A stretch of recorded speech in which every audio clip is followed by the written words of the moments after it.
అందుకే నేను అడిగిన అసెంబ్లీలో, రేవంత్ రెడ్డి బయట మొరుగుడు కాదు, దమ్ముంటే ఇక్కడ మాట్లాడు, ఏ ఊరుకు పోదామో పోదాంపా, నీ సొంత ఊరు కొండారెడ్డిపల్లె పోదామా, నీ సొంత నియోజకవర్గం కొడంగల్ పోదామా, ఏ ఒక్క ఊరిలో 100% మంది రైతులు కూర్చొని మాకు రుణమాఫీ అయిందని రాసిస్తే అక్కడనే రాజకీయ సన్యాసం తీసుకుంటా అని చెప్పిన అసెంబ్లీలో.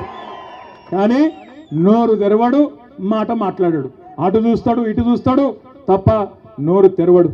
రుణమాఫీ అన్నాడు, అది చేయలే.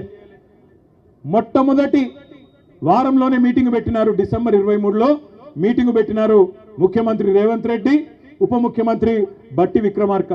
బ్యాంకులో వాళ్ళందరినీ పిలిచిండ్రు. బ్యాంకులో వాళ్ళందరూ ఏం చెప్పిండ్రు, సార్ 49,500 కోట్లు కావాలి రుణమాఫీ చేయాలంటే, చేసేద్దామన్నాడు, డైలాగ్ కొట్టిండు. సరిగ్గా వారం రోజుల తర్వాత జనవరిలో రేవంత్ రెడ్డి గారే స్వయంగా చెప్పినాడు. ఏమన్నాడు, ఏముందయ్యా, ఒక్క సంవత్సరం కడుపు కట్టుకుంటే 40,000 కోట్లు ఇచ్చేయచ్చు, ఏముంది అన్నాడు.